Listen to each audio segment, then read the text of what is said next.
रिश्ते में तो हम तुम्हारे बाप होते हैं, नाम है शहंशाह। हाँ जी, तो गाइज़ अस्सलाम वालेकुम। तो गाइज़ ये रहा हमारा आइडियल इंटीग्रेटर एम्पलीफायर।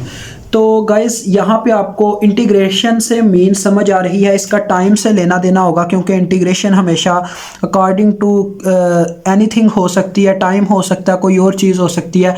तो कैपेसिटर का आपने एक फार्मूला याद आपको आ रहा होगा, जब आप लीनियर सर्किट एनालिसिस पढ़ रहे थे तो आपने कैपेसिटर के क्रॉस करंट का एक फार्मूला पढ़ा था कि I इंटू टी बराबर होता है derivative capacitance into derivative of voltage according to time. यही चीज़ थी ना। तो ये फार्मूला यहाँ पे इस्तेमाल होगा हमारे पास, इसी वजह से इसे बोला गया है आइडियल इंटीग्रेटर एम्पलीफायर। तो चलिए बगैर टाइम ज़ाया किए इसके बारे में आगे नेक्स्ट इसका एनालिसिस करते हैं। तो गाइज मैं यहाँ से कह लें कि अक्सर यहाँ पे देखें V नेगेटिव है ना, अगर V पॉजिटिव, ये दोनों वर्चुअली अंदरूनी तौर पे आपस में कनेक्टेड होते हैं, यानी यहाँ पे जितने वोल्टेज होंगे वही यहाँ पे होंगे। तो ये हमारे पास एक नोड है जिसे हम नोड 1 का नाम देते हैं। यहाँ पे V माइनस वोल्टेज है जो कि 0 वोल्ट के बराबर है। वजह क्योंकि V पॉजिटिव डायरेक्ट ग्राउंड से कनेक्टेड है, लिहाजा यहाँ पे 0 वोल्ट होंगे तो वर्चुअली कनेक्टेड होने की वजह से V नेगेटिव पे भी 0 वोल्ट ही आएंगे।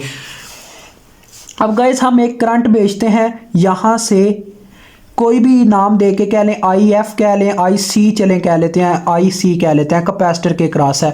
और वो जब करंट यहाँ पे आएगी तो यहाँ पे गाइस, यहाँ पे इस साइड पे तो करंट जा नहीं सकती क्योंकि इन दोनों के सेंटर में ना एक ऐसा रेजिस्टर लगा होता है। अब मैं ये पूरा नहीं ड्रा करता, Z इनके नाम से होता है जिसकी इन्फिनिट इम्पीडेंस होती है, लिहाजा कभी भी करंट उस रास्ते पे जाती नहीं है जहाँ पे इन्फिनिट रेजिस्टेंस होती है। लिहाजा करंट जो होगी वो सारी की सारी इस साइड पे चली जाएगी। ये एंट्रिंग करंट होगी इस नोड में और दूसरी लिविंग करंट होगी जिसे हम I1 का नाम दे देते हैं फॉर एग्जांपल।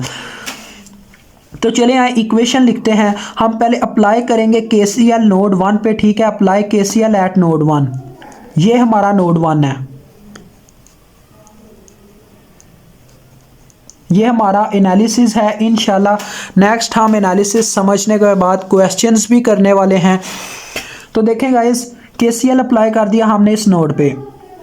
तो KCL अप्लाई करने के बाद हमारे पास क्या आएगा, sum of entering currents is equal to sum of leaving currents. ये KCL का कहना था, किरचॉफ करंट लॉ। तो इसमें एंट्रिंग करंट कौन सी है, IC, और एक लिविंग करंट है जो कि I1 है। तो गाइस आपको इतना तो पता होगा ये इन्वर्टिंग एम्पलीफायर है, वैसे भी ये क्योंकि नेगेटिव साइन पे लगा हुआ है, नेगेटिव ब्रांच पे लगा हुआ है, तो लिहाजा इस केस में क्या होगा जी, इस केस में ये होगा नेगेटिव में, ये 180 का फेज शिफ्ट देगा। तो चले IC की पहले वैल्यू लिखते हैं गाइस। यहाँ पे आपको पता है करंट, मैंने ये फार्मूला लिखा है। तो C कैपेसिटेंस वही रहेगी, डेरिवेटिव भी वही रहेगा टाइम के लिहाज से, लेकिन वोल्टेजेस में चेंज आएगा। वोल्टेज का पोटेंशियल डिफरेंस क्रिएट होगा। करंट कहाँ से निकली है और कहाँ तक पहुंची है।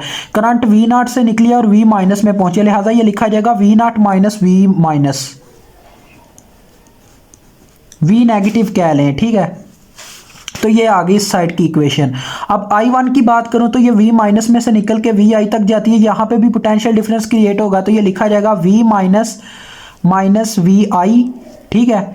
ये अलग वोल्टेजेस हैं, बटे में आ जाएगा R1 क्योंकि ये रेजिस्टेंस रास्ते में बर्दाश्त की गई है। अदरवाइज हम इसे J ओमेगा की फॉर्म में भी लिख सकते थे, लेकिन वो हमें यहाँ पे ज़रूरत नहीं पेश आती क्योंकि हमने यहाँ पे फ्रीक्वेंसी के केस में नहीं जाना, वो हमारा चैप्टर 5 होगा, फिर हम इसकी बात करेंगे फ्रीक्वेंसीज की। तो देखें गाइज, अब V नेगेटिव 0 के बराबर है। आपने यहाँ पे ये मेंशन करना है कि V positive is equal to 0 volt which is equal to V negative because they are virtually ground.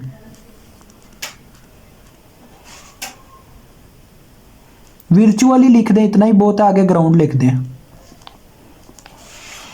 तो ये चीज़ आपने यहाँ पे पुट कर देनी है। 0 यहाँ पे पुट होगा तो पीछे रह जाएगा C into derivation of V0।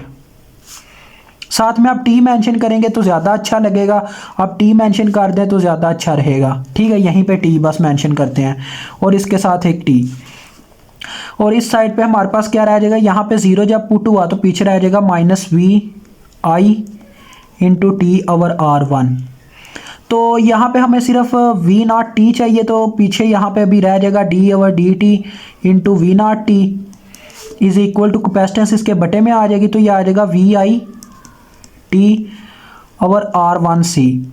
और नेक्स्ट अगर हम चेक करें, अगर हमें वी नॉट ही निकालनी हो तो गाइस हमें दोनों साइड पे इंटीग्रेशन लेनी होगी। ये हम यहाँ से कैंसिल हो जाएगा और यहाँ पे रह जाएगा वी नॉट टी और इस साइड पे इंटीग्रेशन आ जाएगी। तो इंटीग्रेशन सिर्फ वोल्टेज पे अप्लाई होगी और R1C ये कांस्टेंट टर्म्स है तो ये बाहर आ जाएंगी 1/R1C और इंटीग्रेशन आ जाएगी जी वी आई टी, साथ में आ जाएगा डी टी, क्योंकि ये टाइम पे डिपेंडेंट है। तो इस तरह से गाइस हमारे पास फार्मूला आ गया इस पूरे एनालिसिस का। तो अभी मैं इजाज़त चाहूँगा, इंशाल्लाह नेक्स्ट क्वेश्चन के साथ मिलूँगा जहाँ पे हम बात करेंगे किसी और चीज़ की।